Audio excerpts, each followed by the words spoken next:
Chapter 191. Inside the Light Wind Squad leader's room, the dim moonlight was passing through the dusty window. It was still labeled as the lounge for the head instructor, and Rimmer stood up with a rustling sound. The way his body was swaying suggested that he had just woken up. Ha! Rimmer sighed, taking off his charred coat. I managed to return here alive. He couldn't remember how he reached the squad leader's room. He must have come to his most comfortable place in his half-conscious state after getting hit by Glenn's lightning. It hurt a lot today. Naturally, Glenn never used an attack that would critically injure him or leave any aftereffects. His lightning usually only gave pain, but it was a bit different that day. It struck him faster than his sword field's activation, and it was powerful enough to shred the sword field itself. It looked like Glenn managed to surpass a wall once again. He is really amazing. He was still advancing despite having already transcended humanity. Glenn was literally mystery itself. Once he overcame his inner demon, 1/3 of the continent would have become Sieghart's domain if he resolved himself instead of listening to those that were neutral. I should be more careful in the future. Rimmer chuckled, stroking his black and red hair. He decided he needed to stop himself from making fun of the grandfather that worried too much about his grandson. He might really die if did that, since Glenn had gotten even stronger. Hooah! Rimmer raised his hands and stretched. I'm glad the mission went well. The Light Wind had a real battle against the 5 demons, which was a priceless opportunity, and Raon managed to defeat an apostle. Since Glenn even opened the Library of Enlightenment to offer a huge gift to the members, it could be called the best outcome. He will look after Raon even if I don't say anything. Since Raon was Glenn's most cherished person, he would be rewarded with something even more special. There was no need for him to worry. I can rest assured now. Rimmer picked up the reward pouch that he had received from Glenn. Although he was punished, he didn't take back his reward. Rimmer liked that clean way of handling matters. However, I shouldn't go to the gambling house for now. Since Glenn was glaring at him, he figured he should stop visiting the gambling house for a while. Rimmer decided he would try to read the mood while training the squad members for a few days. Then I'll go and rest. Ha! He put the gold pouch in his inner pocket and opened the door, and someone was approaching from across the training ground. The owner of those familiar steps and the red eyes glowing in the darkness was Glenn. Am my lord? Rimmer narrowed his eyes upon seeing Glenn. Why is he coming here? He couldn't understand why he was coming towards him at such a late hour, as he had already received his reward in punishment. Ah! That must be it. He must have brought him some medicine since he didn't properly control his power with the lightning. You don't need to be so considerate. Ugh! Rimmer started to cheerfully greet him, then stopped. The cold expression on Glenn's face didn't suggest he came to give him medicine or apologize to him. He looked more like a villain who came to devour him alive. Did you even teach the children how to gamble, on top of being crazy yourself? What? Me? What is he talking about? What gambling? I didn't mind it if you were the only one to lose money and ruin yourself, but you are now trying to influence the young sprouts. Me? Me? He did often tell the children about him winning or losing money, but he never, ever taught them how to gamble. You are so obvious, even as you are trying to deny it. Glenn raised his hand towards the sky, and Rimmer became unable to move, as if shackles were binding his arms and legs. Rumble. Clouds darker than the night sky gathered, forming into a thundercloud. Since I went easy on you earlier, I'll make it stronger this time. That was easy? I almost fainted from the pain. Since this is your retribution, you should gladly accept it. There was only one thing Rimmer could say, while looking at the crimson lightning falling towards him. Did I do that? The Heavenly Blade Division leader rubbed her eyes before looking at the open area again. It was Raon. It was Raon for sure, but he looked like Glenn using his footwork for a moment. The reason Raon looked like Glenn was simple. He got better. Raon's Supreme Harmony steps now had power. It was mysterious and dignified, just like Glenn's demonstration. How did he do that in such a short amount of time? Even though he was focused the entire time, it had only been 7 hours. As far as she knew, it was impossible to comprehend a great technique like supreme harmony steps in such a short time, which was even shorter than a night. What is going on? Raon didn't do anything special. He kept observing the footprints before practicing the supreme harmony steps, then checked the footprints again before extending his supreme harmony steps. However, his footwork began to feel like Glenn's at some point. The Heavenly Blade Division leader tried biting the inside of her cheek, trying to see if she was dreaming. It hurt. It wasn't a dream, yet it felt like one. Cold sweat trickled down her back because of the impossible reality she was witnessing. How did he do that? She couldn't understand how a rookie, one who wasn't even a master yet, could acquire the Supreme Harmony Steps, which is an extremely advanced technique. Although she knew that he was talented, she never imagined he was capable of such a thing. Ha!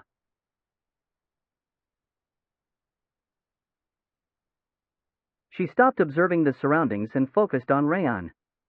The footprints were reflected in his red eyes. It was the ultimate footwork that Glenn had left for him. Is he actually? The Heavenly Blade Division leader's lips started to tremble. Completely immersed in his practice? Warriors that reached a high stage sometimes had their senses multiplied dozens of times, with time flowing slowly during their training or in a fight to the death. It was a phenomenon known as immersion, trance, or ascension, and Raon seemed to be in that state. How could a rookie that hasn't even reached master level achieve immersion during his training? It could happen during a fight to the death, but entering trance during training was extremely rare. She could count on her fingers how many times she had experienced it herself, and all of them happened when she reached enlightenment after she became a master. She couldn't believe that Raon was completely immersed, since he wasn't even a master yet, not to mention, the training he was doing was too difficult for him, which should have made it difficult to focus. So, this was the reason the head of house told me to watch him. Glenn wasn't asking her to guard him when he told her to watch Raon. What he meant was for her to watch and learn what kind of person Raon was.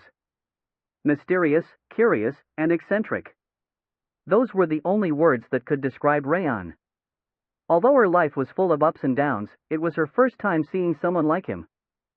Thud. Raon kept practicing the Supreme Harmony steps in his immersion. It didn't look like he cared whether he was making progress or not, since he kept following the footprints with his entranced eyes before extending his legs. Despite the distance between them, she could feel Raon's focus, which was as sharp as a blade. Although the sun had already begun to rise, she couldn't leave her spot because she was too curious about how much he would achieve. While she was watching Raon, she could see a maid from the annex building coming to the open area with a tray of food in her hands. Shall I stop her? The immersion Raon was in was a once-in-a-lifetime opportunity. Getting interrupted might result in losing all the enlightenment he had received so far, and even end up with an internal injury.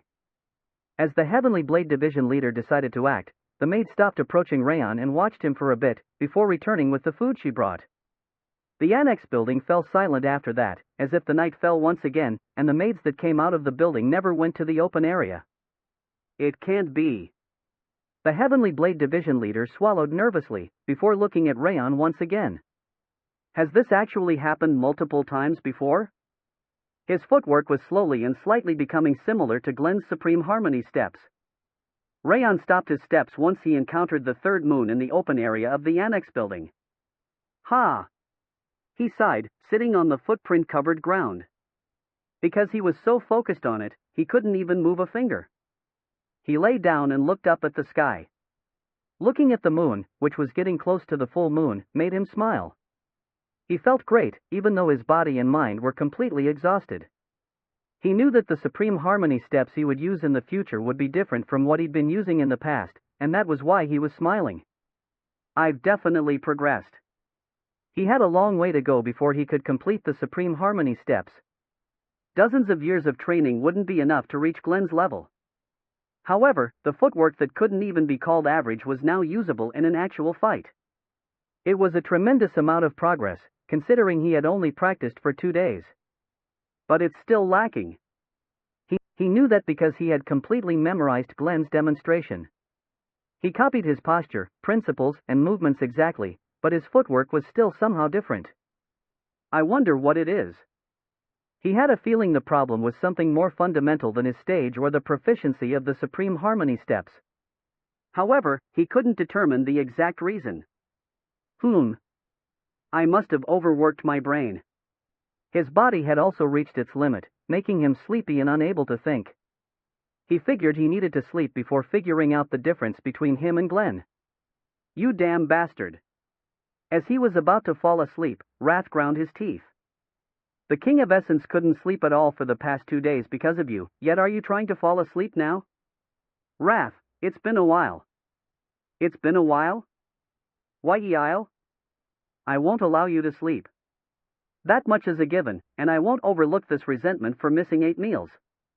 Missing the meals must have been based on how many times the maids left when they came to deliver the food. Whoosh!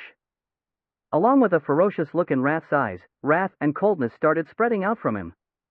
The coldness surged like a tsunami to engulf his mana circuit and energy center, while the 25 points of wrath deeply engraved in his heart started to crush his soul. The King of Essence is going to take over your body to eat to conquer the world. You were trying to say delicacies, right? Shut your mouth. Although Wrath must have been using his full strength, the pain Raon was feeling wasn't that much. And the reason was simple. It was because the ring of fire was still rotating despite his exhausted state. The ring of fire was melting Wrath's coldness and suppressing the wrath as naturally as breathing. Arg. Why? Surprised by the fact that he couldn't even win against Raon in his dead-tired state, Wrath's jaw dropped. You are no match for me. Why am I unable to score when you don't even have the strength to speak? I have no strength to speak, but I can still stop you. Raon smiled powerlessly, continuing to use the ring of fire. He was too exhausted to rotate the 6 rings at once, but he managed to resonate the 5 rings while enduring the pain. What the hell is wrong with you? How can a mere human? As Wrath grit his teeth in confusion, messages announcing his defeat appeared.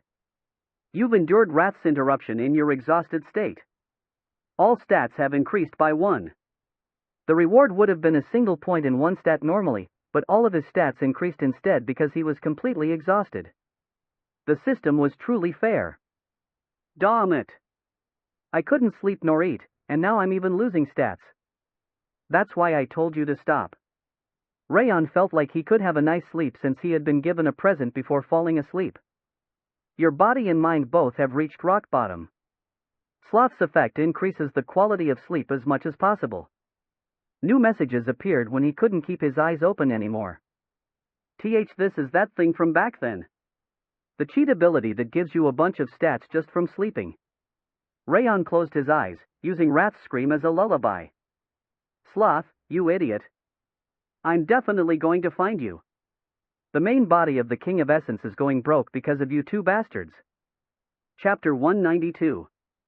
Raon opened his eyes, sunlight shining down on him through a clean window, not a single speck of dust visible. I feel refreshed.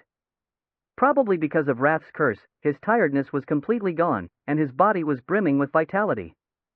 He is more suited to be a giving tree rather than a demon king. Raon looked at the iceflower bracelet with a snicker, and a message appeared in front of his eyes. Your sleep's quality, which has been increased to the maximum, has enhanced Sloth's effect. All stats have increased. The message was telling him that all his stats increased from a good sleep thanks to Sloth. By the way. He remembered Wrath was insulting Sloth as he was closing his eyes. He must have been angry because he expected that outcome. Coo! Wrath surged from the bracelet and frowned. I knew it. What a dirty and disgusting cheat ability. He bit his lips, reading the message about Raon's stats increasing. How does it even make sense to have all of your stats increased just from sleeping? Even the King of Essence doesn't have that goddamn ability. It only happens sometimes, though. What do you mean, sometimes? It might be a small amount, but your stats are increasing every day. Cold wrath crawled up Wrath's shoulders. The King of Essence is never going to forget this. He will make sure that idiot Sloth will be unable to sleep forever. Aren't you going to get beaten up by Sloth, though, since you are losing all your stats to me? That sounds like you are losing all your hair. Even if the King of Essence loses some power, there's no way he would lose to that sleepyhead. Wrath frowned, scoffing, and brushing it off as nonsense. However, his voice was trembling slightly. It's okay, even if that happens.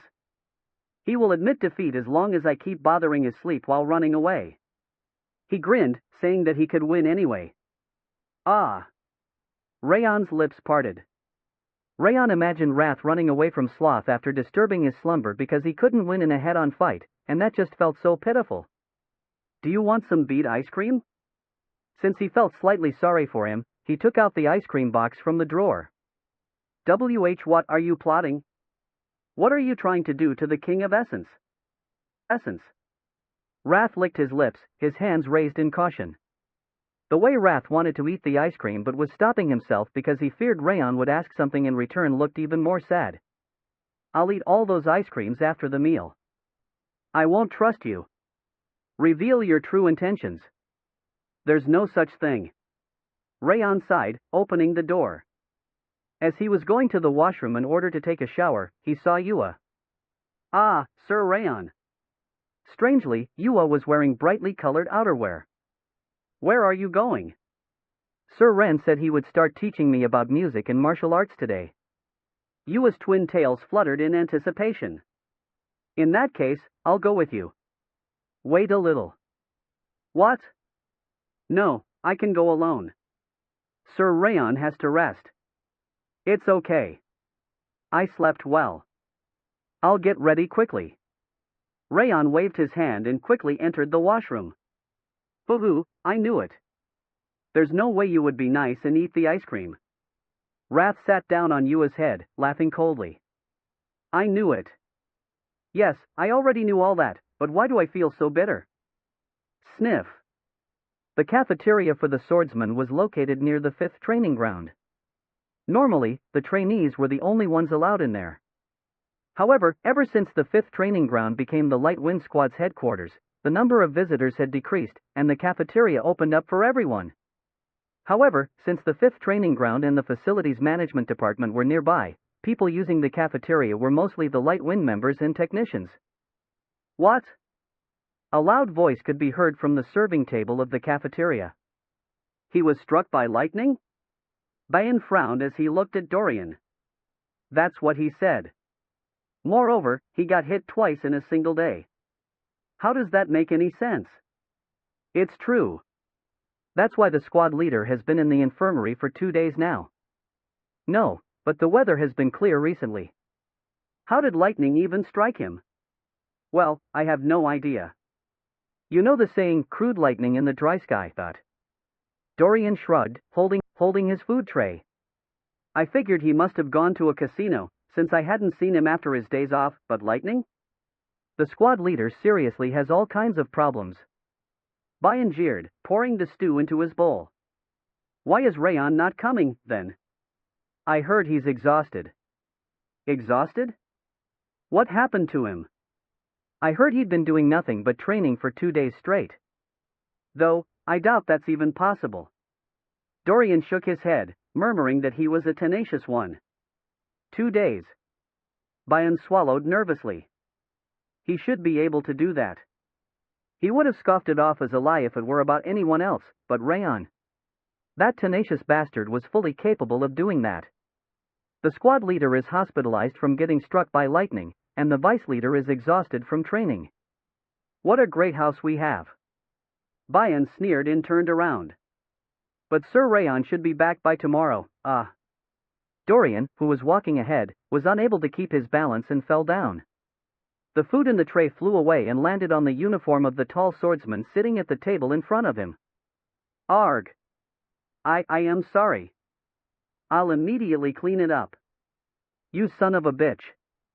As Dorian was trying to take out a handkerchief from his belly pocket, the swordsman stood up while grinding his teeth. Do you even know what this uniform is? The tall swordsman ignored Dorian's apology, thrusting his tightly clenched fist. Coup! Dorian was taken off guard and was hit straight to his chin, spilling over the table on his right. What are you doing right now? You must be picking a fight with us, right? Step on him. The swordsman sitting at that table started to punch him and stomp on him as if they had been waiting for it. That's enough. Bayan placed his food tray on an empty table, then released his pressure. Those that were beating up Dorian looked back at him with a frown. What do you think you are doing right now, when you were the ones who tripped him while even using aura to make him unable to regain his balance? I haven't seen you around here before, so am I safe to assume that you came to pick a fight with the light wind? There's no way we would pick a fight. Gasp. Bayan hurriedly turned around from hearing a voice around his ears. Although there was no one behind him a moment before, a tall and slender man was smiling at him. Garen Zieghart. Garen Zieghart was the second son of Balder, the master of the True Martial Palace, and he was the leader of the Golden Crest Squad, which was affiliated to the True Martial Palace. You should call me the squad leader Garen Zieghart. Squad leader Garen Zieghart. Please excuse me. Sure. I shall overlook it with my generosity. However, Garen raised his chin with a smile. I heard you saying something disturbing. Sorry? You said we picked a fight. Why would my guys even pick a fight with you? Look at that. He pointed his finger at the uniforms of the swordsmen who were trampling on Dorian. Those uniforms are made with the best fabric and materials. Moreover, they haven't even used them in a mission yet, so it would be stranger if they did nothing after he spilled dirty food on it. Don't you agree? That would be the case if Dorian accidentally spilled the food. In this case, however, that guy made him trip and even used his aura to pressure him in order to make him lose his balance. Bayan pointed his finger at the nasty-looking swordsman that made Dorian trip. Do you have proof that our vice leader did that? Sorry? I'm asking whether you have proof that he made him trip and used his aura. It was as clear as day. How unreasonable. You are the one who was being unreasonable. You are the only person who saw it. Garen raised his arm to point at the surroundings. The technicians that were eating ran outside with their food trays because they didn't want to get involved, and the staff, including the chef, were hiding in the kitchen. Considering the blatant way he was lying about it, Bayan became certain that he came to pick a fight. Are you targeting Raon? There was only one reason why Golden Crest, who were affiliated to the True Martial Palace, would be picking a fight with the Light Wind. It must have been because Raon beat up Raon before and halted the True Martial Palace's activities for a whole year. Raon? Why are you talking about him now? Garen firmly shook his head. Why would I target that boy, who might become the pride of our house? He snickered, sitting at the table. Stand up. Thank you. Bayan helped Dorian stand, staring at Garen. His entire body and face were covered with bruises because they hit him while using their aura. Although Bayan didn't exactly like Dorian, the dirty trick they used made him angry. So, what do you want from us? You sound like I'm the villain, when it was nothing but a coincidence. You don't need to pretend at this point. Please give me a decisive answer. Since you are insisting so much. Garen smiled slightly and tapped on his scabbard. Let's have a spar. Sorry? Let's have a group spar between your Light Wind and our Golden Crest. What do you mean? Bayan narrowed his eyes. He thought Garen would ask him to bring Raon or pick a fight about Raon. He didn't expect him to request a spar at all. Because it was a bit unreasonable when I thought about it. Garen stood up from the table and walked up to Bayan. Just think about it. I succeeded in my first mission after becoming the squad leader of Golden Crest, but the True Martial Palace was ordered to stop all activities. I wasn't even rewarded for my successful mission, and no one acknowledged me for it. His eyes were glowing red. Yet, I can't even go on another mission, because the entire True Martial Palace is stopped. I spent over an entire year like a shitty jobless bum because I had nothing to do, and when I figured I could finally work once again, you were being praised for succeeding on your first mission. How shitty do you think I'd feel? That's because the person who caused the issue, Raon, was affiliated to the True Martial Palace. You should call him Big Brother Raon. I don't want to call him Big Brother, since he will stain Zieghart's name. I like your definite answer. I don't consider him my little brother either.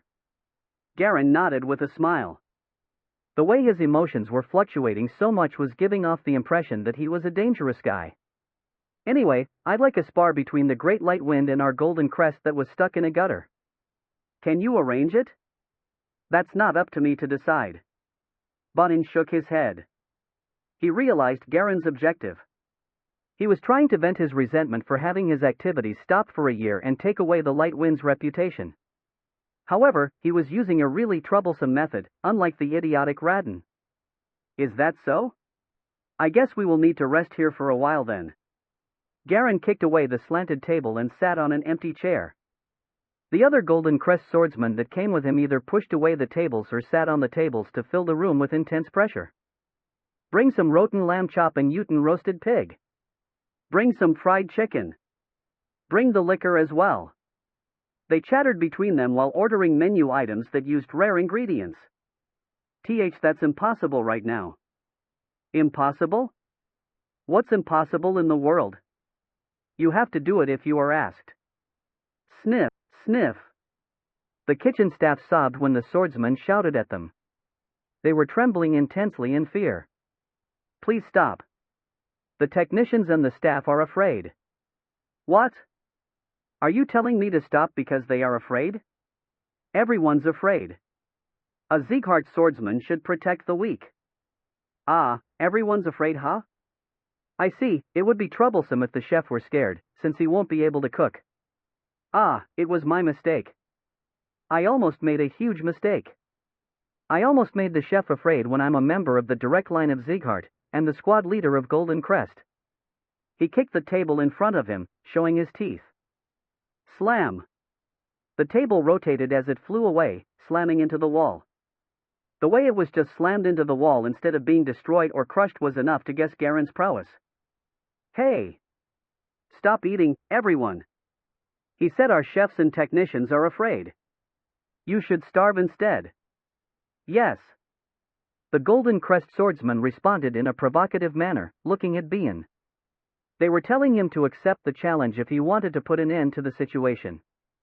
Ha! Ban caught his breath, while glaring at all of them. He felt like he would start throwing vulgar insults at them if he didn't calm himself down. I'll ask the squad leader and the vice leader about it, so please leave for today. Garen rolled his eyes, then nodded. Since they don't seem to be selling anything today, we should go somewhere else. Let's go, everyone. Yes. The Golden Crest swordsman stood up at once and stood behind Garen. But if they ever end up refusing my suggestion, I'll probably feel like returning here, you know? Bian simply nodded without saying anything. He didn't want to talk with that scoundrel anymore. Good. See you later, then. He waved his hand, then left the cafeteria. Rattle. Clang. A collapsing sound could be heard from the kitchen. It must have been the sound of staff dropping their utensils because the tension left them. Are you okay? Ah, I'm okay. Dorian murmured that he was okay, with a face that said he wasn't okay at all. But what are you going to do? Aren't they going to return? Yes. I'm sure they will. Considering what they did, they would keep coming back if he postponed the answer or refused his suggestion. That's why we should find the person who can solve the issue. In the small garden of the main building of Sieghart, Ren was smiling as he met Yua's eyes. We've met each other once before. My name is Ren. I'm Yua. Ren and Yua greeted each other with respect, smiling. Is the young master planning to stay there? I'd like to see how you teach her. Raon nodded. He was planning to witness the first few lessons, since he needed to stop him if he tried to teach her assassination techniques.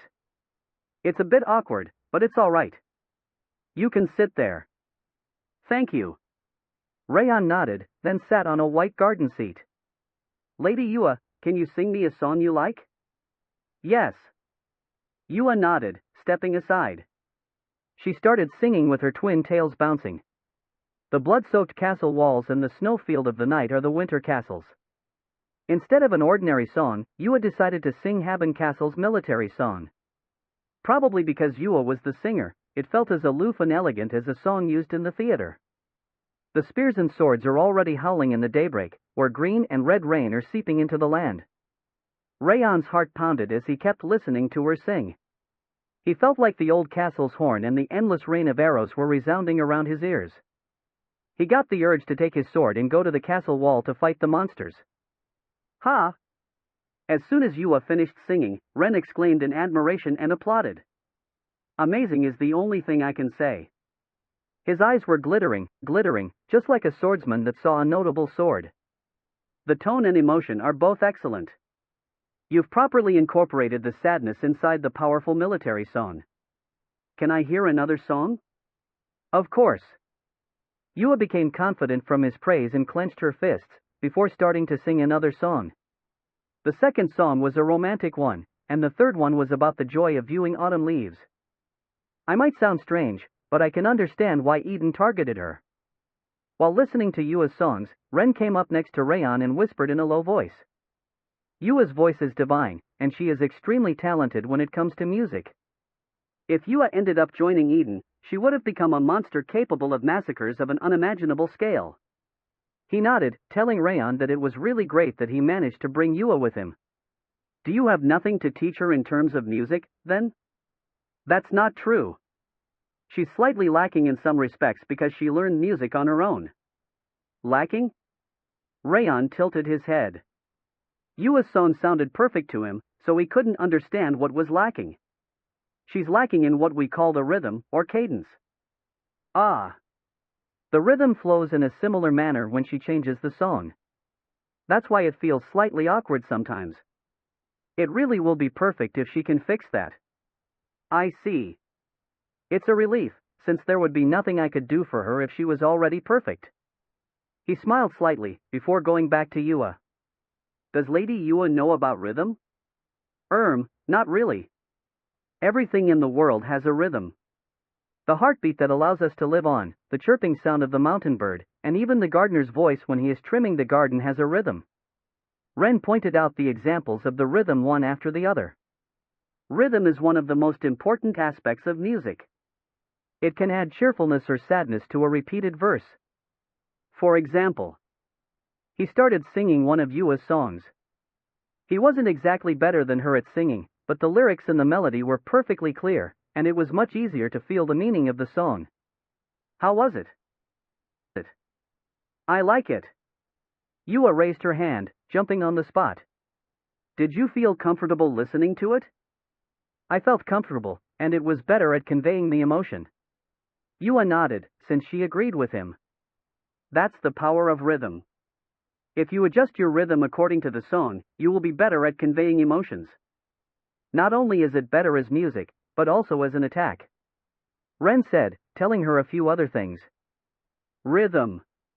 Raon narrowed his eyes as he reviewed Yua and Ren's songs. Adjusting rhythm.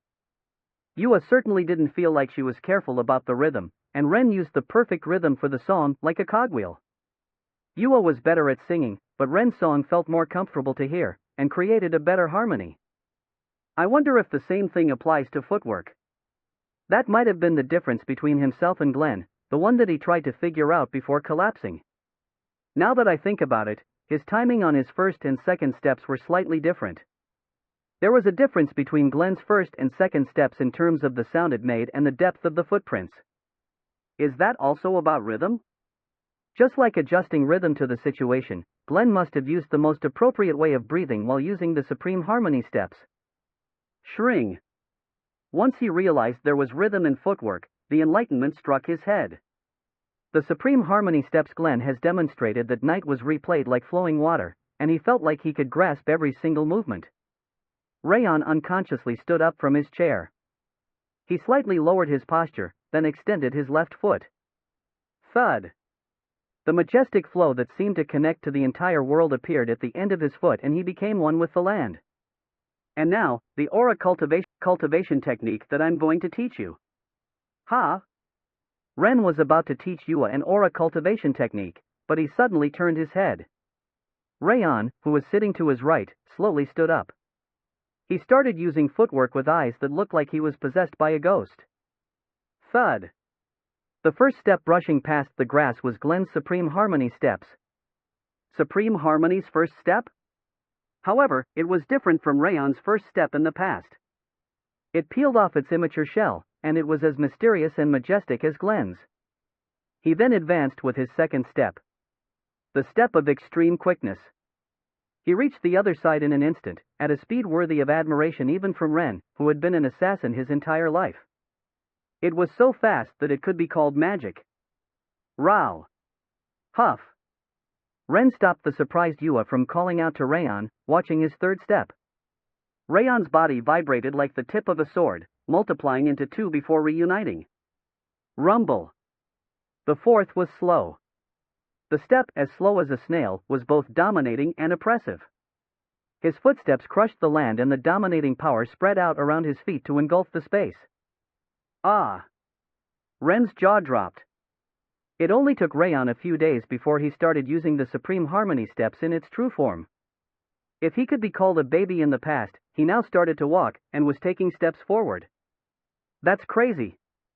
He was speechless, surprised by the fact that he managed to learn the peerless footwork in such a short time. He didn't take Rimmer seriously when he said Raon had the qualities of the king. He thought there were many things he still needed to confirm, despite being amazing. However, he realized that what Rimmer said was true, because he managed to get a hint from what he said to reach a higher place in such a short time. Ha! Ren turned his head towards the breathing sound. The Heavenly Blade Division leader was watching Raon with her arms crossed. And her face was filled with irritation. What the hell is that guy? What? He went into another immersion when he only just got out of one. The Heavenly Blade Division leader tilted her head, her forehead wrinkled. He's entering immersion as if it is his home.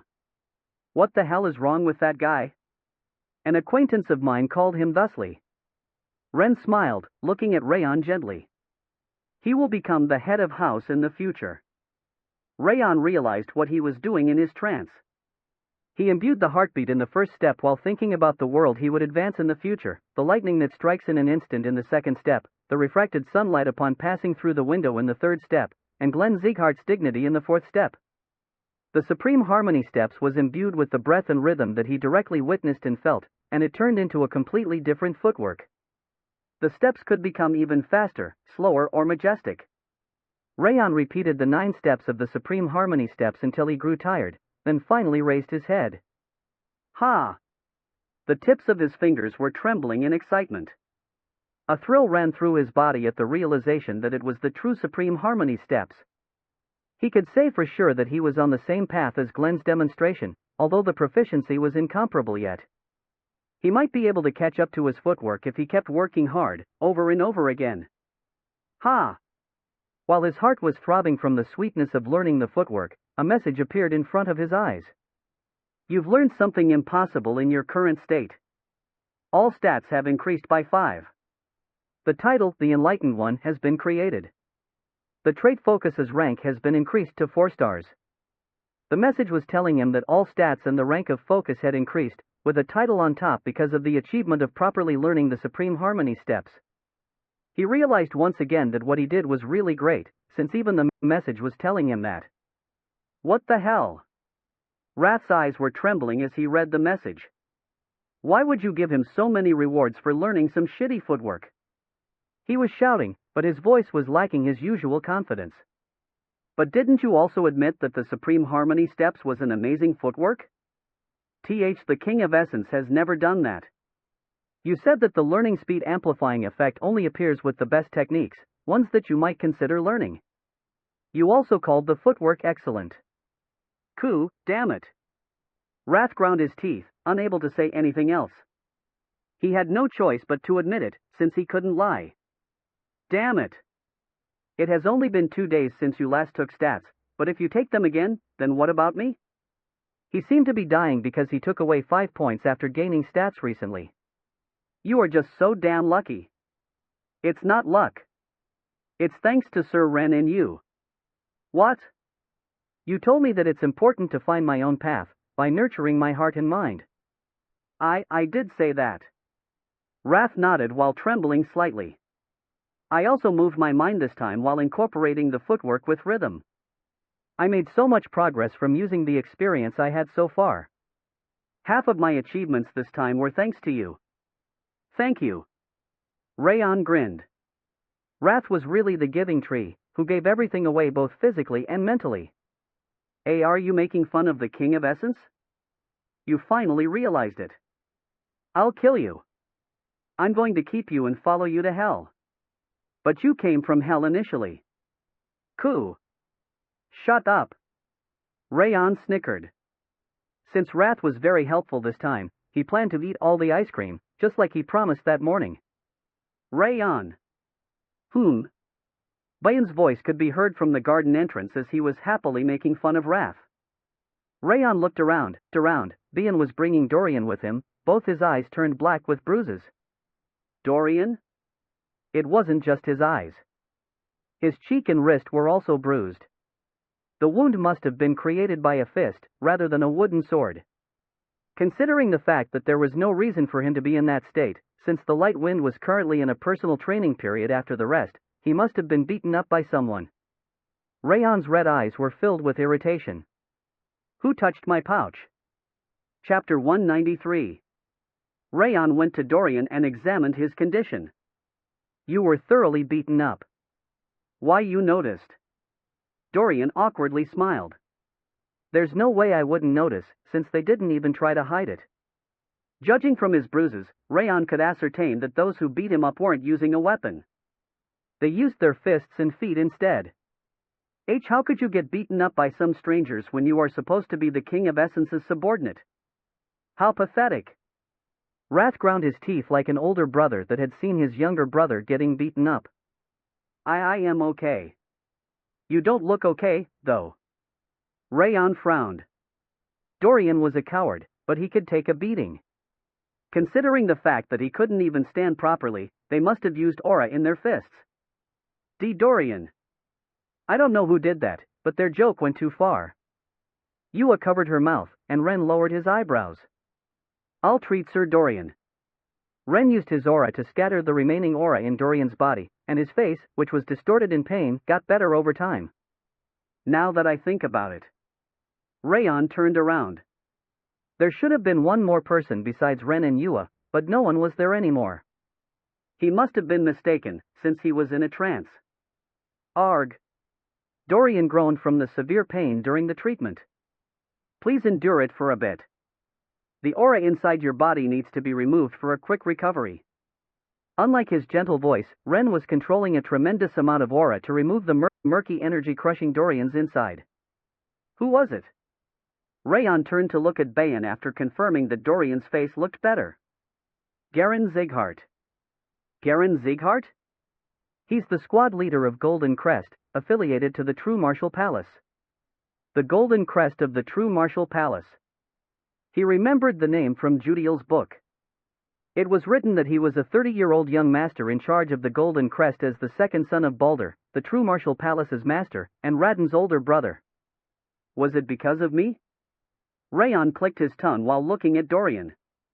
As soon as he heard that he was affiliated to True Martial Palace, he could understand why he did it.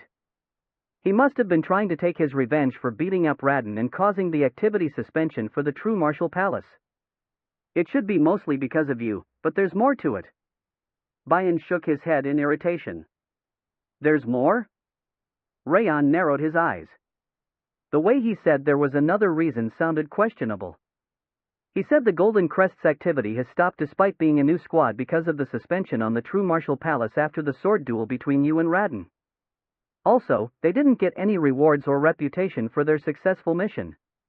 Bayan continued, pointing at the True Martial Palace that they could see from afar. On the other hand, the Light Wind has completely removed the White Blood Religion's branch on their first mission and rescued the hostages. Since we built up enough reputation to be known throughout the house, and even the continent, he must have been annoyed. So, his target isn't just me, but... Yes, he's targeting the entire Light Wind. I understand now. Raon smiled coldly. He finally understood why Golden Crest attacked Dorian. They were jealous of Light Wind, which had a different start from theirs. And their anger should have been mostly directed at Raon, who ended up being the reason for it. What a bunch of idiots. Are they really using the same method as Radon? No, they are different from Radon. Bayan told Raon about what happened in the cafeteria. They are playing dirty. Raon clenched his fists. Honestly, they couldn't be considered guilty. They couldn't be blamed for staying in the restaurant, and they would just say they unconsciously punched Dorian because their cherished clothes were stained if he tried to blame them for beating Dorian up. Even if the Department of Justice dealt with the case, they would only give them a few days of probation instead of a larger punishment. It was meaningless to report the incident at that point. So, they want a duel, do they? Yes. They asked for duels between the Light Wind and the Golden Crest Swordsman. They are trying to take away our reputation. They must have plotted that in order to make the Light Wind's reputation of crushing the White Blood religion and defeating an apostle and archbishop their own. His method was incomparably dirtier than Raon. What are you going to do? I shall accept. Is it really okay to decide immediately? It's a good opportunity. He got lucky, since he wanted to test how much the Supreme Harmony steps could do since he finished acquiring it. Since the Golden Crest Squad's leader Garen recently became a master, he was a good test subject. And he won't be careless, either. The seventh apostle ended up that way because he kept looking down on him. Raon wanted to try winning against a master that wasn't careless. The Golden Crest is powerful. Although it's a relatively new organization, their members should be at least a rank higher than us. Bayan reluctantly wrinkled his nose. Young Master Bayan is right. Since the Golden Crest is affiliated to the True Martial Palace, none of them are novices. It will be difficult for the Light Wind to win. Ren let out a small sigh, standing up once he finished treating Dorian. You are right. It will be difficult for the current Light Wind to win. Raon smiled slightly. Judiel's report also considered the Golden Crest to be one rank stronger than the Light Wind. However, this is also an opportunity for the Light Wind. You also said that earlier, but what would that opportunity be? External enemies usually allow for faster development. Ah! Ren's eyes widened upon realizing his meaning. The Light Wind will use this opportunity as a foothold to reach one step higher.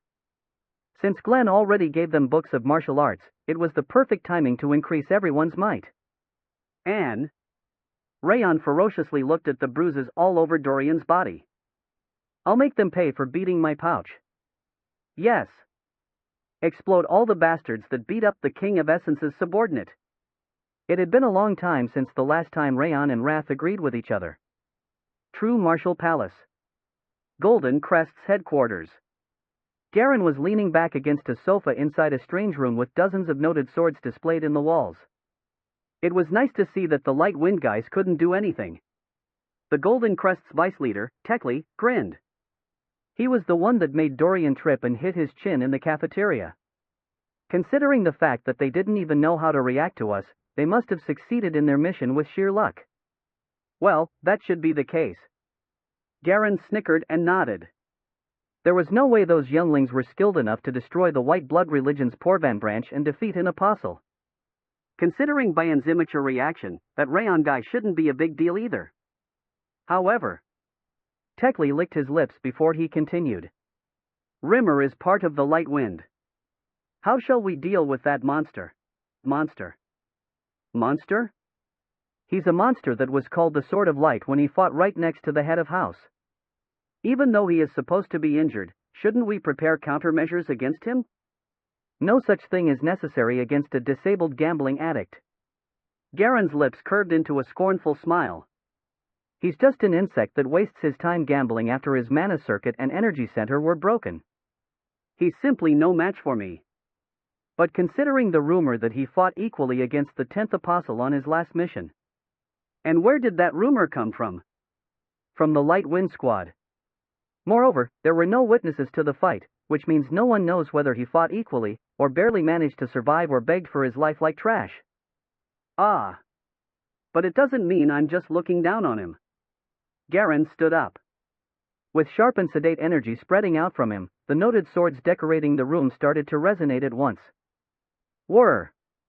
He extended his hand as if he were commanding them, and the size and flow of the sword's resonances changed to create an orchestra of swords.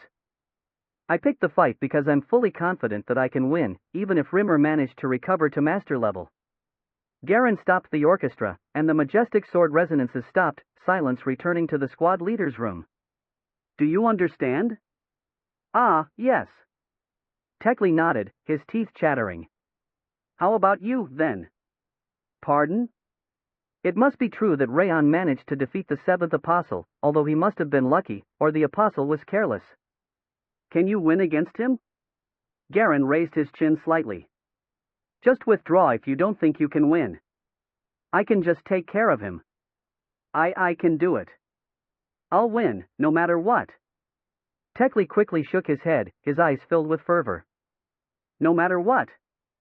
That sounds like it was worth recruiting you. Garen nodded his head in satisfaction. But what are you planning to do if they don't accept the match? I'll visit them again. He grinned, touching his Cheshire mouth with his finger. And this time, I will be rougher than before, so they won't be able to refuse. Raon entrusted Dorian to Bayan, then went to the medical detachment, where Rimmer was hospitalized. As he opened the door and entered the room, he could see Rimmer happily humming on the bed. Raon thought he really had a positive personality, since he could hum after getting struck by lightning. You look happy. Raon smiled slightly, placing the fruits and cookies that Sylvia gave him next to the bed. Your complexion is also better than usual. There's no way I would be happy, since it's so suffocating to do nothing but lay here. I feel tired no matter how much I sleep in this hospital room. But that was already the case. Shut up, punk. Despite what he said, Rimmer couldn't stop his mouth from smiling. He was apparently enjoying sleeping as much as he wanted to without working. Are those yours? My mother prepared them for you. Wow, I knew it. She is truly the only son in this cold land. He smiled brightly, taking an apple from the fruit basket to start eating. I have something to report. Report? I learned about this incident a moment ago, and apparently the Golden Crest Squad from the True Martial Palace. Raon told Rimmer everything about the Golden Crest Squad picking a fight. Damn, that's one nasty method right there. Rimmer spat out the apple seeds and frowned. Is Dorian okay? Sir Ren healed him. That man is reliable. Rimmer nodded, saying that Dorian should be okay. What are you going to do now? What about you? What do you want to do? Rimmer asked back. I think it would be better to accept the challenge. Why do you think so? The Light Wind currently has a higher reputation than their strength. And that's because of you. It's awkward to say so myself, but yes. That's why I would like to raise the Light Wind's skills to match up to the reputation. Since they received the books on martial arts from the head of house, having enemies will give them a good opportunity to get stronger. You are right. Rimmer immediately nodded. I agree with you, so do as you wish. Why? We might end up losing the fight. So what? Rimmer shrugged, as if that wasn't a problem at all. You guys are young. Being young means that you have the opportunity to challenge many things, fail, and get back on your feet. Some unfortunate people don't even get to have that chance, but you guys are lucky enough to have the house back you up. Just do it. You will get stronger whether you win or lose, and you will learn from the experience. It was a rare occurrence that Rimmer remained serious as he continued talking. He looked like a completely different person. But I'm not doing it. As Raon was admiring the fact that Rimmer could be like that sometimes, his voice suddenly became frivolous.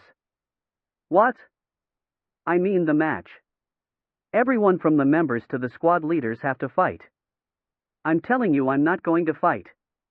Rimmer continued, munching the cookies. I can't possibly fight a greenhorn like him with the long career I have behind me. That's why you should be the one to fight. Me? Yes. You realize that many people in the house don't believe that you managed to defeat the seventh apostle, right? Yes. Raon nodded. Probably because Rimmer usually praised him a lot, many from the direct line and the collaterals believed that his victory was made up. This is a good opportunity to make them shut up by defeating Garen. Moreover, it will be a great achievement. Great achievement? A master defeating another master is nothing special. However, defeating masters twice as an expert will become a great achievement and make your soul stronger.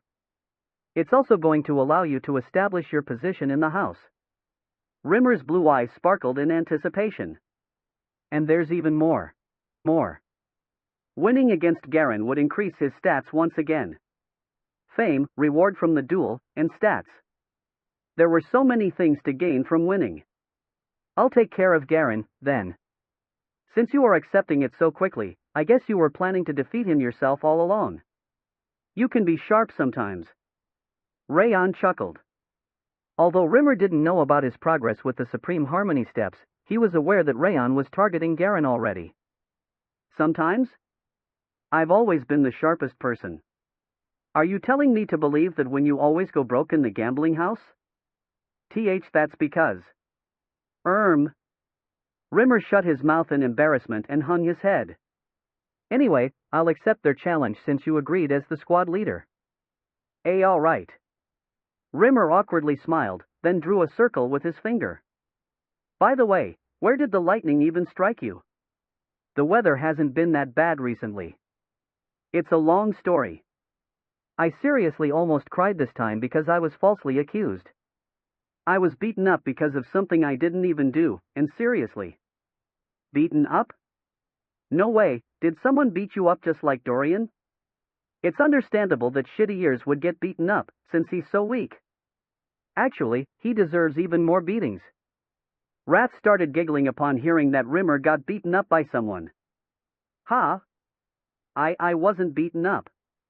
No one can beat me up. But you just said. That's just a figure of speech. He fiercely shook his head and changed the subject. Since we've decided, you should go to them already and tell them you are accepting the duels. That won't do. Ha! I'm going to make them visit us again. Eye for an eye, tooth for a tooth. Raon had no intention of giving them an ordinary reply for accepting their challenge. Dorian got beaten up. They shall pay for it. Raon didn't mention anything about the duels against the Golden Crest to the Light Wind members. He just helped them with their training and learning the new skills, without doing anything exceptional. As such, 5 days passed. The day before Rimmer returned from his holiday in the medical detachment, Dorian was freaking out as he came running. The vice squad leader. Dorian's fists were trembling, his eyes filled with anger and fear at the same time. They are back. They are going wild in the restaurant. How impatient of them. Raon snickered. As he had expected, the Golden Crest bastards couldn't even wait for a week and returned after 5 days. They were asking him to either accept their challenge or admit defeat. What shall we do? The squad leader isn't even back yet.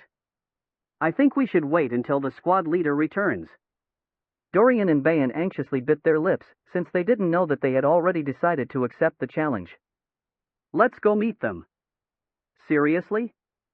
Just like that? But you don't even have a plan. It's okay. It will work out. Raon smiled to reassure them and went to the restaurant. Hey, what are you doing right now? Bring the food already. Why is the restaurant not taking any orders? I apologize. We don't have the ingredients for that. They could already hear the fussy voices of the swordsman and the staff's suffering voices from outside the door. They are asking for dishes that can't be made here. They are trying to pressure us by harassing the restaurant staff. They really act like proper thugs. I wonder where they learned it. Raon snickered, then opened the door. About 10 swordsmen wearing white uniforms were sitting all over the places inside the restaurant, and the staff were trembling, unable to figure out what to do about them. It was a chaotic scene, with many tables and chairs either broken or turned upside down. I'm telling you I want to eat it right now. Bring it to me right away. What are you waiting for? Did you turn into a statue or something? The Golden Crest swordsman ignored Raon's company despite having noticed them, glaring at the staff. It's him. The tall guy who put his legs on the table. He was the one that beat me up. Dorian pointed at the Golden Crest's vice leader, just like a kid tattling to his daddy. Just wait here. Raon nodded, then went to the serving table. He filled his food tray while humming, before turning around. Ha! Ha! That crazy bastard. The Golden Crest guys dropped their jaws, since they didn't expect him to start eating in that situation. Raon headed to the relatively intact table with his food tray, pretending to trip over his feet to smash the tray filled with food on the vice leader's face. Smack! Although the tray was filled with food, it must have still had a great impact since the vice leader's head wavered significantly. Sorry about that. Raon gathered his hands to apologize, watching the stew and oil flowing down from the vice leader's face in uniform. You son of a bitch. When the vice leader furiously stood up as if he wanted to kill him, Raon walked up to him instead of backing off and smiled. Are you trying to hit me now? Raon's red eyes sparkled in a deadly light. Do it, if you can. Chapter 194. The vice squad leader of the Golden Crest, Tekli, swallowed nervously as he took in the sight of Raon standing right in front of him. What is this? He stood up to hit Raon, but his limbs were faltering. He felt like his entire body was completely tied up by some unknown ominous power. He won't do that. Raon's face was filled with mockery, telling him to hit him if he wanted to. There was no way that someone with such an expression on their face would use aura to stop a person from hitting them. Grit! Tekli ground his teeth, gathering his aura. He pushed away the energy pressing upon his body and raised his hand. Although he could move his body properly, the ominous feeling became so strong that he could now smell it. And no way, this is. He silently gasped. He finally recognized it. It was from inside, rather than from an outside influence. The ominous feeling that he got, the one that stopped him from raising his hand, wasn't from Raon. It was his own instincts. The battle instinct that he'd raised from his training in battles was whispering to him, telling him that he shouldn't fight against Raon. The vice leader. What are you doing right now? That bastard is looking down on us. The Golden Crest swordsmen behind him were waving their hands and shouting at him to punish Raon. Are you not going to hit me? Raon smiled arrogantly, shoving his face in front of him to urge him to hit him. Are you overlooking this when your subordinates are watching you? You bastard. People tended to gain strength and courage when their loved ones and subordinates were watching them. Tekli ignored his instincts and clenched his fist. Arg! Tekli surrounded his fist with a thin layer of aura and thrust it. The blue aura twisted like a snake, forming a spear in front of his fist. It was the secret technique of the Fist of Annihilation, which he had learned after joining the Golden Crest. PSSH. The fist was extended like a flash of light, striking Raon's left cheek. He's not a big deal. Despite his anxiety, Raon didn't manage to dodge the Fist of Annihilation. Tekli smiled and finished extending his arm. Ha! However, he felt nothing against his fist. Emptiness was all he could feel, as if he hit a cloth fluttering in the air. Kring! Just as he noticed something was strange, he met Raon's eyes. His red eyes were blazing like the sun. Goosebumps appeared all over his body, as if his head were inside a beast's mouth. Whoosh! Raon perfectly deflected his Fist of Annihilation by turning his neck, then punched with his right hand. The tremendous amount of energy imbued in his fist was approaching him, exploding the atmosphere. Huff! Huff! Tekli lowered his head, quickly using his footwork to step back. Ugh! He raised his head once he reached a safe place, but the fist was still there. Raon's fist had followed him, as he had read his escape route. He couldn't see any way to dodge the fist filling his vision. Did you think you could get me? Gasp! He hurriedly tried to create a defensive barrier with aura, but his energy center didn't react. It wasn't just his energy center, his entire body wouldn't move. It was as if he were tied up by a rope. This is. It was the aura suppression that he used against Dorian to make him trip. Raon wanted him to be beaten up the exact same way Dorian was framed. D-damn-I.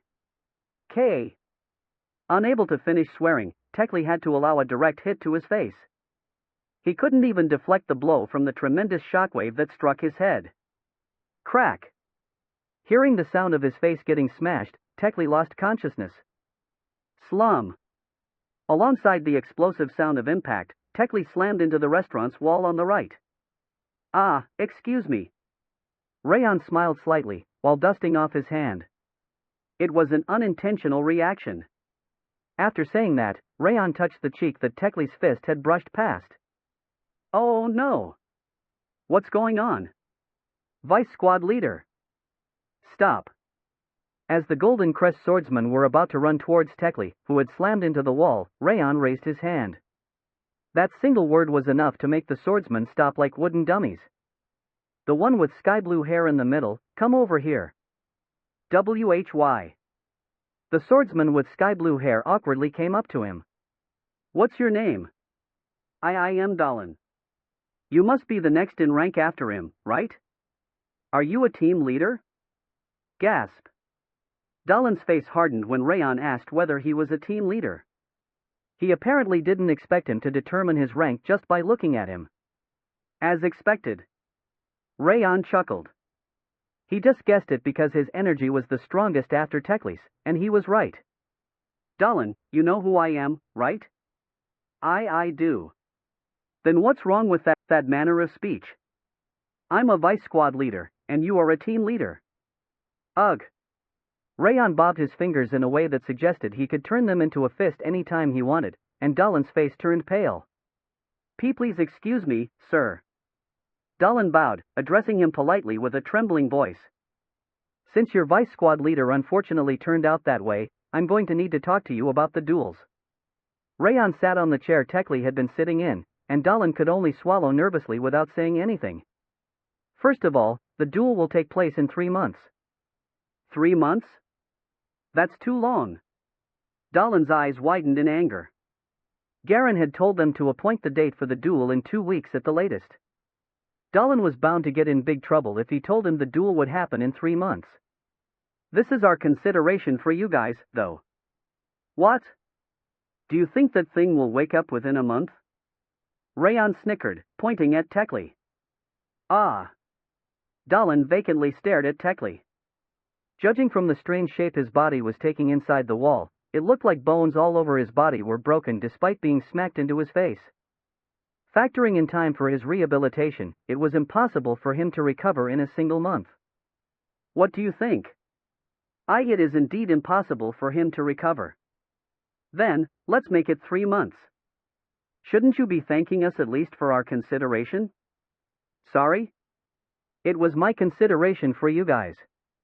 It's only natural for you to thank me. Thank you. Dalan bowed, rolling his eyes while his head was lowered. Raon was the reason for Tekli's state, so he was confused why he needed to feel grateful to him. That's it for the date. As for the method, let's make it a group duel where 35 participants duel in 1 versus 1 matches, and the team with more victories wins. All right. I guess you want Lightwind to cease their activities if you win, right? Gasp. Dalan's face turned pale, revealing that Raon was right. You really failed to impress me. Raon chuckled. Just as he suspected, the reason Golden Crest had picked a fight was revenge for the suspension of the True Martial Palace's activities. And the duration should be about 2 years. You are correct. I guess he told you to accept any condition from us, right? Why, you are right about that, as well. Dalan looked like he had lost his mind from the accuracy of Raon's guesses as he nodded. Then we will leave our condition blank for now. I'll decide on it once we win. Why, yes. Dalan kept repeating the word yes with unfocused eyes. It looked like he had either lost his mind or was unable to reason anymore. Next up is... We need a notary for the duels. I'll call Sami on. I'll be the notary. As Dalan was about to move, the restaurant's door opened, and a purple-haired woman entered. She was a small yet beautiful woman with white skin and thin eyes. However, she was carrying a gray sword diagonally on her back, and a tremendous energy wave was spreading out from her, despite her appearance. There was only one swordswoman in Sieghart that had such an appearance and prowess. The Heavenly Blade Division leader.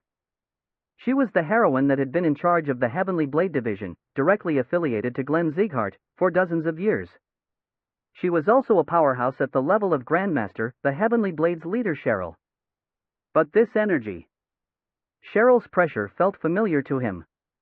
It was the energy he could faintly feel when he entered the trance that day, and when he was focused in the past. WHY is the Heavenly Blade's leader here? Dalin's shoulders trembled as he sank on the ground in fear. Because you guys made everyone unable to enter the restaurant. She pointed at the open door. The technicians and swordsmen, who usually visit the restaurant, left the place once they realized the situation. You should decide quickly and disappear. Are you going to duel or not? We will. Same goes for us. The sword duels will take place in the Great Training Ground in 3 months. The method is 1v1 spars between 35 members on each side. The Golden Crest wants the Light Wind to cease their activities for 2 years upon their victory, and the Light Wind will decide on their condition after they win. Am I correct? Yes. Raon and Dalin nodded at the same time. I'll be the notary for this duel between the Light Wind and Golden Crest, under the name of Cheryl, the leader of Heavenly Blade. Thank you. Then both of you shall disappear. Shirley shook her hand to urge them to leave, without even accepting their gratitude. Ah, yes. Dalin pulled Tekli from the wall, then left the restaurant with the Golden Crest swordsman. Are you not leaving? I have something to do. Dorian. Raon called out to Dorian, who was standing far away with his mouth wide open. Can you give me the cleaning tools? What? Oh, okay. Dorian was surprised, but took out a broom, mop, and a water bucket from his belly pocket and handed them over. You will be visited with Heaven's judgment for throwing food away. Is a demon king really supposed to say Heaven's judgment? Shut up. You are just a youngster that doesn't know how precious food is because you grew up in a sheltered environment. I see, I'm sorry. Ooh. Raon immediately apologized, and Wrath exclaimed with a strange sound. Did you seriously apologize just now? Is the sun going to rise in the west tomorrow? No way. Raon shook his head. He knew better than anyone how important food was, because he had always been hungry in his previous life. However, he wanted to repay them the same way Dorian was beaten up this time. I'll let me do it, too. I'm also going to help. Raon cleaned up the floor and destroyed tables and chairs with Dorian and Bayan. After that, he went to the confused staff behind them. Although I had a reason for doing this, I'm sorry for throwing away food. I'll make sure this won't happen ever again. That's not a problem. Please don't do this. The food fell on the ground anyway. The restaurant staff's hands waved. Those guys won't return anymore. We will pay for the restaurant's repairs, so please use the best materials. After telling the restaurant staff what to do in the future, Raon stood in front of Cheryl. Thank you for being our notary. I'll get going now. She didn't respond, just narrowed her eyes and examined him, as if she were trying to read his thoughts. And please relax your face a little when you follow me in the future. It's difficult for me to train if you look so scary. What? Cheryl's eyes widened. I knew it. Raon was trying to sound her out because he wasn't sure, but it was her, after all. The energy that he rarely felt during his trance came from Cheryl. How did you? Raon waved his hand at the confused Cheryl, then left the restaurant. Shirley bit her lips with a visibly unsettled expression. Did he really manage to notice my presence? So, you are telling me. Garen ground his teeth while looking down on Dalin. His threatening pressure caused the blades decorating the squad leader's room to resonate in a grotesque sound. That Tekli turned into that piece of shit from a single punch from Raon, and the duel has been postponed for 3 months, right? That's right. Dalin nodded while trembling in fear. Are you nuts? Did you get a hole in your brain or something? Garen's eyes glowed savagely, like a fiend. You are a mere team leader. Why did you decide on the duel on your own accord? And you didn't even do a good job. 3 months later? Do I seriously have to watch those damn bastards stay free for the whole 3 months? Please excuse. Moreover, our vice squad leader got completely fucked up, yet I'm supposed to do nothing about it? How did this even happen? He said it was a reflex. Reflex? Shall I pluck your eyes out and turn them into a reflex? I mean, when we were in the restaurant. Dalin described the fight between Raon and Tekli in the restaurant. So, You're telling me that he turned into this marionette with broken strings from Raon's single punch? Why yes. Screw this shit. Garen slapped the unconscious Tekli's cheeks, but that couldn't wake him up in his critical state. Ha, let's go. I can't accept those stupid conditions for the duel. More than anything, 3 months are too long. But we need time to heal and rehabilitate Sir Tekli. We don't need that idiot to win against them. Since the notary is on our side, we can change the terms whenever we want. Actually, we have a different notary than the one we've prepared. What? What kind of dog's hit is that? The Heavenly Blades leader became the duel's notary. Dahlin continued, with a suffocating expression. The Heavenly Blade Division leader suddenly appeared and became the notary before I could call the notary we were supposed to have. That damn witch that doesn't even age. Garen ground his teeth. He couldn't understand why she suddenly appeared to volunteer as a stupid notary when she usually just passed by without showing any interest. Damn it. She's a stubborn bitch. She's never going to let us change things. The Heavenly Blade leader was infamous for being the strictest person in the house. Since she was as old as Glenn despite her young appearance, tricks and pressure didn't work against her either. It can't be helped. Increase the training intensity for the squad members for the next 3 months. Garen clenched his fist, glaring at the unconscious Tekli. So that they won't turn into a piece of shit like him. The Heavenly Blades leader went to Glenn right after she left the restaurant to report what happened. I see. Golden Crest and the Light Wind are fighting. Glenn nodded slowly, without showing any interest on the outside. I'm not sure whether Balder was involved or not, but the True Martial Palace was the one that picked this fight for sure. They used a pretty nasty method so that the Department of Justice won't be able to interfere. He must have figured he needed a pretext for his actions after he saw Radin being defeated. His method is dirty, but that's a good method to pressure someone. He chuckled, showing that he didn't mind it. Rather than that, did you mention that Raon hit the Golden Crest's vice leader with a food tray? Yes. I never imagined a food tray could produce that kind of sound. Cheryl exclaimed, recalling that ridiculous scene. He made Tekli faint with a single punch when he's a highest-level expert. Raon's strength, agility, and aura control were pretty much at master level. Ahem. Glenn made an ambiguous expression between laughing and frowning, before covering his mouth. But why did you suddenly volunteer as a notary? I thought you didn't like doing such things. I stepped in because I thought the restaurant staff, technicians, and other swordsmen would fall victim if they continued. I see. Glenn slowly nodded. However, I doubt there's any point in this duel. What do you mean? I understood why my lord asked me to watch Raon. On top of his exceptional talent that I'd never seen before, he was diligent and persistent. He should be able to reach my level, or even surpass me to reach the sky one day. However, Cheryl furrowed her brows and continued. Raon isn't the only one fighting in this duel. It is a group fight. A duel between Light Wind and Golden Crest. Everyone from Light Wind except for Raon, Rimmer, and the 3 team leaders are going to lose. She shook her head, telling him that the result was already decided. Do you remember what Rimmer said? Which statement do you mean? About Raon having the qualities of a king. Of course, I remember. I've grown tired of it, since he keeps saying that whenever I see him. Cheryl frowned. Rimmer had started constantly murmuring that Raon had the qualities of a king, as if he were trying to brainwash people. However, I believe a king needs more than just talents in martial arts. I agree. I acknowledge his unprecedented talent, but becoming a king, the master of this house, is a different story. Glenn raised his hand with a cold smile. Becoming a king requires excellent vassals. If Lightwind really ends up winning against Golden Crest this time, Raon might really have the qualities of a king. That's... Cheryl closed her mouth tightly without responding. She couldn't say anything because she suddenly remembered that Raon had found out about her secretly observing him.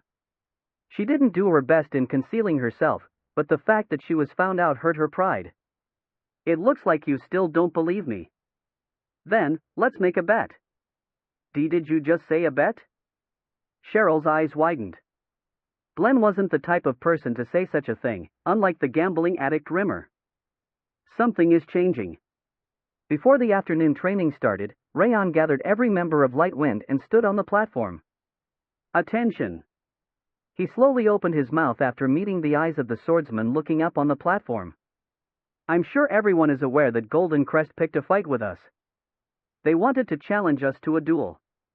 The squad leader and I decided to accept the duel. Phew. The swordsmen either anxiously bit their lips or clenched their fists. A group duel will be held in the Great Training Ground in 3 months. 35 people will participate from each side, and the team with the most victories will become the winner. Eep-erm. One of the third team's swordsmen raised his hand. What happens if we lose? Our activities will be suspended for 2 years. Gasp. Activity suspension? And 2 whole years, on top of that? The swordsmen dropped their jaws from learning that their activities might get suspended for 2 years. I'm fine with a group duel, but isn't it difficult for us to win against the Golden Crest? They don't have any novice swordsmen like us. 2 years of suspension. We are only getting started, but it's already over for us. Damn it. Their expressions turned gloomy, as if they had already lost the fight. You idiots. Why are you barking like lost dogs already? You need to shut up. Martha turned back to look at them and ground her teeth. She's right. We haven't even started yet, so why are you already talking about the results? Bayan nodded in agreement with Martha. Runan was the same as always. Thank you for backing me up, but you are wrong, unfortunately. Raon shook his head at Martha and Bayan. We will definitely lose if we fought them right now, and we will also lose in 3 months if we keep training like we do right now. What? What? Arg. Why did you accept the fight, then? All the swordsmen, including Bayan and Martha, started shouting. Their eyes were wide. Because we can win. Raon nonchalantly looked down on everyone. We will definitely lose at this rate, but if we train according to the plan that the squad leader and I have devised, every single one of you are going to be able to defeat the Golden Crest Wimps in 3 months. Plan? Seriously? Can we really win against the Golden Crest guys in 3 months? Yes. I'll make you capable of winning, as long as you properly follow our systematic plan. Raon affirmed, and cheerfulness returned to the swordsmen's faces. It was a natural course of action, since they all trusted Raon, who had never lied or failed before. What are we doing then? Let's start training already. What is that systematic plan? Vice Leader. The swordsmen were brimming with smiles as they called for Raon, since they thought they could quickly get stronger. Can I assume that everyone agrees to follow my plan? Yes. The swordsman's loud and clear response resounded throughout the training ground. I like how you are smiling. Let's start immediately. Raon smiled gently and walked down the platform. Shring. He immediately drew his sword, then pointed at Ban, who was in the front row. Ugh. What are you doing? What did you draw your sword after saying that we were going to train?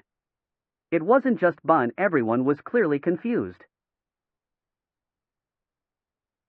For your training, you are going to spar against me. Since you are going to fight every day and every hour from now on, you'd better brace yourselves. Ha? Spar? With the vice squad leader? Are you crazy? How am I supposed to spar against someone that defeated an apostle?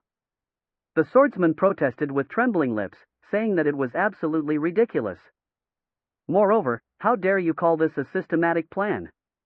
It's just stupid sparring every day. The more you fight, the stronger you get. This is the most systematic plan in the world.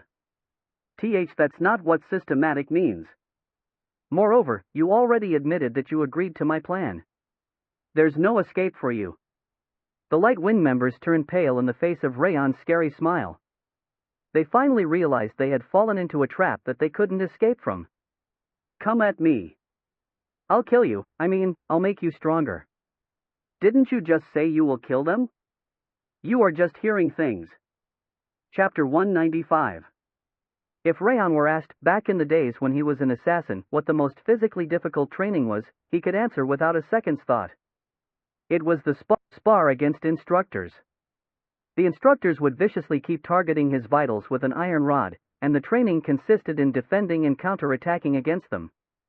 Since the instructors never went easy on him, it was a given that he would get bloody bruises, and he often ended up with fractured bones or lacerations. The worst part was the fact that the instructors increased their strength and speed when the children seemed to get used to their attacks, targeting a larger variety of vital spots and weaknesses in order to make it impossible for the children to defend against them. While enduring the deadly pain every day, the kids contemplated how they could survive. As a result, they ended up removing their openings, and became capable of targeting the instructor's openings instead. It was a really difficult and painful training, one where he felt like he was in hell, but it was certainly efficient at nurturing his skills. In fact, the instinct that was engraved in his body during that training did manage to save his life in the past. Since the Light Wind managed to obtain books on martial arts thanks to Glenn's consideration, it was the perfect timing for them to start such instinct training. Bayan. Raon bobbed his hand at Bayan to come out from the center of the training ground. How long are you planning to keep watching? Damn it. Bayan came out, chewing his lips. Because he had only recently been defeated in an all-out fight, anxiety was flowing down his face. You shouldn't need a warm-up. Come at me. Hap. Bayan mustered as much aura as he could and kicked the ground. The moment he tried to strike with his Baron Windsword at close quarters, Raon slipped away by using the Supreme Harmony steps. Where? Here. The moment Bayan panicked, Raon used his hesitation to rush at him from the side and kicked his leg. Smack! Since Bayan's leg was kicked while he was using footwork, he fell down in an unsightly manner. Ugh!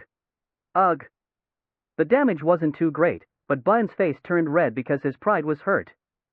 You aren't invincible just because you are using footwork. You should move more carefully while observing the surroundings. You understood. Bayan ground his teeth, then charged at him again. Raon smoothly deflected his blow, like a rainwater flowing down the roof, before thrusting his training sword. Kring! The training sword wavered like a reed, multiplying into dozens of blades and targeting the opening Bayan presented him with. Hap! In his confusion, Bayan still managed to use his aura to spread his aura blade in the shape of a round shield. Wham! However, it was impossible to fend off Raon's sword with an aura formed in such a short time period. The training sword, glowing red with heat, tore apart his light green aura and smacked Bayan. Smack! Of course, it wasn't just an ordinary attack. Bayan's current weakness and openings were mercilessly pummeled. K. Stop! Bayan fell back with an unsightly scream. He crouched down in order to survive, not to defend himself. I lost. I said I lost. Your reaction was fast, but the response wasn't great. Raon lowered his training sword and pointed at Bayan's aura, which was scattered into the air. You would have noticed the weaker part of my strike if you were more careful, but since you decided to rely on power to defend yourself, it was only natural that your shield shattered. When did you learn a variable sword like that? I didn't really learn the variable sword. I was just trying it out. It wasn't a technique he learned, just to strike using the changing nature of the flame spirit. Ah. Ah. Bayan's eyes widened so much that they looked like they would pop out. He looked even more shocked than when he got smacked. Since it will be your turn again after I go through all 33 people, you should think about what you should have done in the previous situation. Ugh.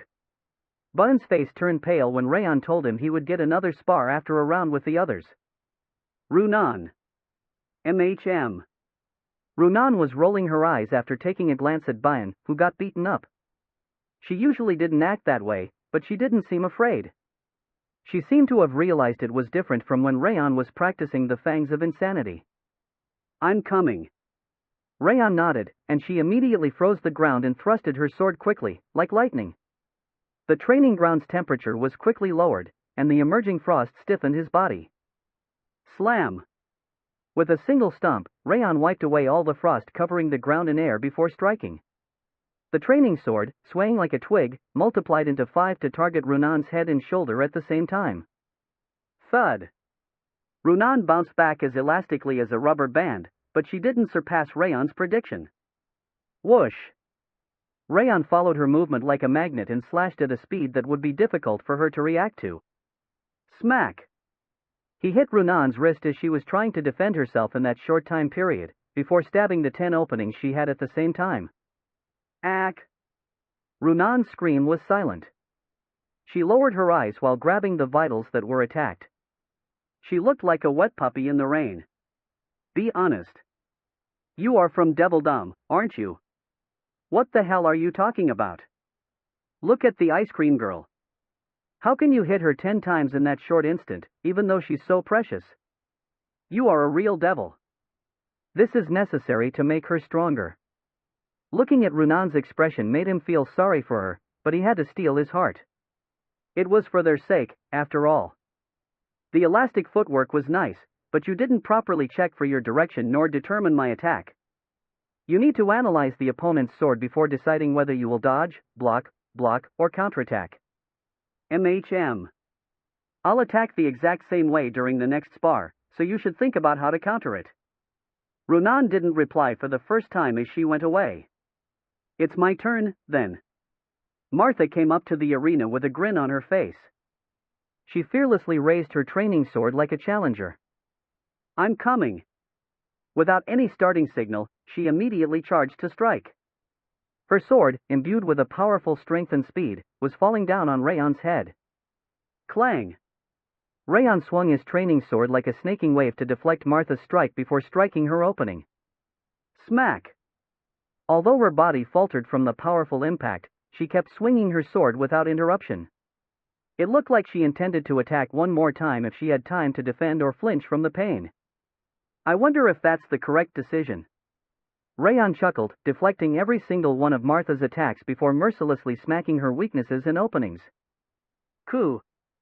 Martha's face turned into a scary frown from the intense pain and the fact that she didn't land a single strike. Your powerful strength and endurance are your biggest weapons, but they don't always work. The opponent might be simply better than you in all aspects, or they might be capable of nullifying your attack like me.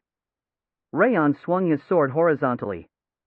The blade spread out into 5 in an instant, and mercilessly pierced through her aura. Kaya! Although Martha had been enduring the attacks while gritting her teeth, she ended up falling down with a scream. It's fine to trust the defensive abilities of the Titan's aura, but you have way too many openings. You should learn how to discern between what hits to take and what hits to dodge. Arg! Her black eyes were filled with anger as she glared at him while grabbing the spots where she was attacked. The Vice Squad leader, isn't this too much? Dorian broke out in a cold sweat, his face pale. The spar needs to be like a real fight for you guys to improve. Raon smiled, then pointed at Dorian, who just asked the question. It was good timing for you to ask a question, since you are next, Dorian. When the half-moon reached the center of the sky, the screams finally stopped in the 5th training ground. We will stop here for today. Raon grinned, carrying his training sword on his shoulder. Wah! I am saved. I really thought I was going to die. HAAA. The swordsman couldn't even answer properly, collapsing on the training ground like wobbling zombies. Their visible skin was filled with bruises, and their training outfits had turned white because of their sweat. It must have been painful and difficult, but Raon thought they would be somewhat recovered by the next morning, since he made sure there wouldn't be any aftereffects. You should keep thinking and pondering about why you got hit, and how you can avoid getting hit. You should be able to progress faster if you make use of the new martial arts you learned. That's not something you can do in a single day. Ba'an barely managed to raise his head. From the 3rd time he got beaten up, all his respect disappeared from his speech. You will just get beaten up if you can't. Coo! He just ground his teeth, as he couldn't refute that. Damn it! Damn it! God damn it! Runan couldn't stand up, her head on the ground, and Martha kept swearing in frustration while looking up at the sky. Wah! I'm dying. Every single part of my body hurts. The swordsman kept moaning while laying down in different postures. I went easy on you because it's the first day. Since I won't do that anymore starting tomorrow morning, you should come here at daybreak and warm yourselves up in preparation. Easy? You call this easy? And did you just say you aren't going easy anymore? And from morning, on top of that? Are you seriously trying to kill us? Squad leader. Where are you? The vice squad leader is trying to kill us. The Light Wind members screamed while grabbing their heads. If you have the energy to be screaming, you should leave and think about a way to avoid getting hit instead, since it will be even more difficult tomorrow. Raon smiled coldly at them before leaving the training ground. Thud. As soon as Raon left, Dorian put his hand in his belly pocket and took out a luxurious sled. I'm going home. Instead of entering the annex building, Raon went to the open area. Judiel, who was watching the lake where moonlight was spreading, bowed to him. Fortunately, I managed to obtain the sword technique you mentioned. Judiel nodded, giving him a thin booklet. Thank you. Raon smiled faintly and accepted Judiel's booklet. The swordsmanship's posture and explanation were written inside. So, this is the White Fragrance Sword. White Fragrance Sword was the martial art granted to the Golden Crest Swordsman by Garen, and it was an excellent advanced technique that had both diversity and great space control. He had asked Judiel to investigate it so that he could use it to beat up the Light Wind members, or, rather, teach them, and she managed to obtain it before it was too late. Considering the fact that she personally drew the pictures and added the explanations, she clearly had excellent senses and sharp eyes. Raon carefully read the booklet about the White Fragrance Sword twice before burning it with the 10,000 Flames cultivation. I'm going to try using it now. Can you watch me? Yes. Judiel nodded, then stepped back. Cling. Raon turned his wrist, drawing his sword. Whoosh. The silver blade, carried by the wind, spread around like the fragrance of the spring flowers as it drew 4 different curves. The blades, with flashy diversities, like a kaleidoscope, spread around at different speeds and trajectories to slash the moon that was reflected on the lake into dozens of pieces. How was it? After demonstrating all the different techniques of the White Fragrance Sword, Raon went to Judiel. It was almost perfect. Judiel's eyes trembled intensely. She apparently didn't expect him to reenact the White Fragrance Sword from reading the booklet twice. However, I think it was slightly faster and the trajectory spreads were wider. Like this? Taking into account her advice, Raon used the White Fragrance Sword once again. Yes. That's exactly the White Fragrance Sword that I saw. How did you do that after just reading the booklet twice? Her eyes were trembling violently at the ridiculousness of what he had just shown her. It's thanks to an enlightenment I recently got. The Ring of Fire and the Flame Spirit significantly increased his understanding of variable swords and illusion swords. That was the reason he was capable of reenacting the White Fragrance Sword just from reading the explanation and seeing the pictures. If you are at this level, why did you ask me to gather information about the White Fragrance Sword? You must have already learned much better techniques. It's not for me. What? I'm going to split and divide this White Fragrance Sword and use it to train the Light Wind members. He was planning to attack the Light Wind members by using the diversity and space domination of the White Fragrance Sword, all in order to engrave an instinct in them. An instinct that could overwhelm and pulverize the Golden Crest swords. Ha! Judiel's eyes lost focus upon realizing the meaning of his words. It looked like surprise wasn't enough to describe her astonishment. Good job.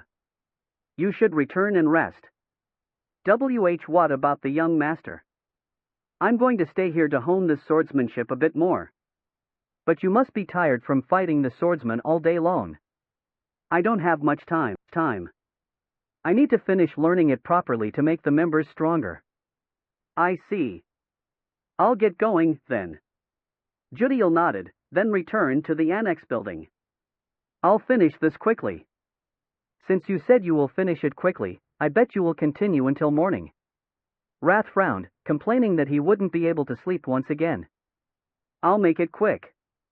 Raon gave him a small smile, before using the White Fragrance Sword. He split the diversity and space domination of the different techniques into small pieces, putting them in his own sword.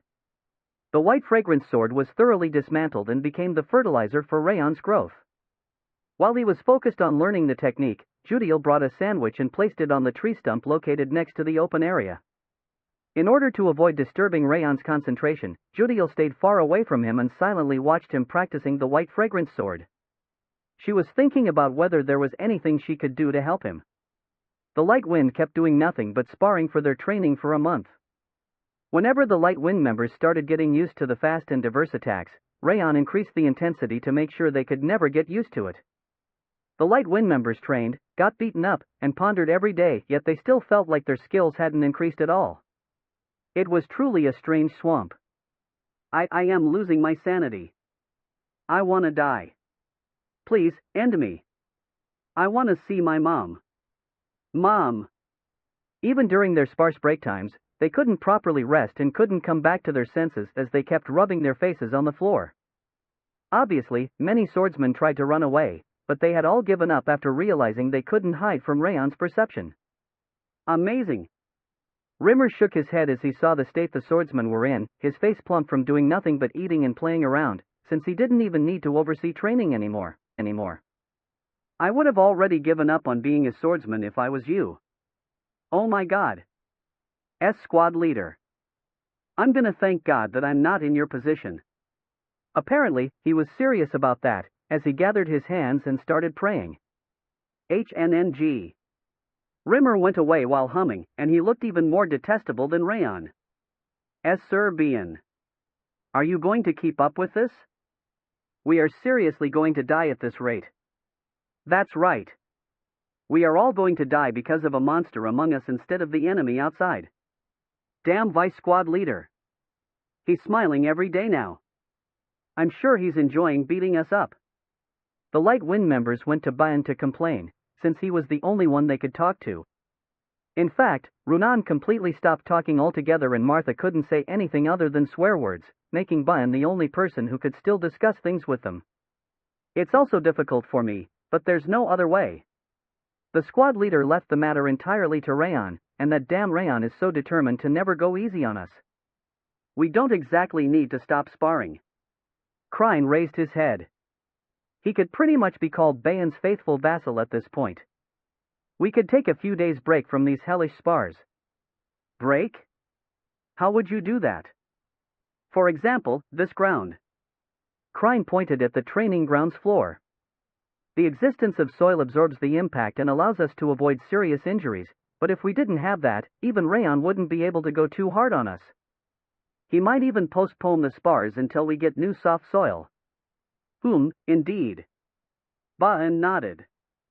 Since all training grounds were full nowadays, it was also impossible to go to another training ground to continue the spars.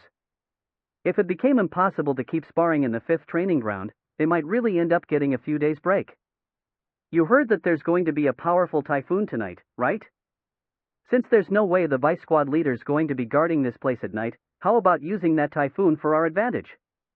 Use the typhoon? Yes. We will throw away the soil, and mess the ground up, and tell him that it was all the typhoon's doing.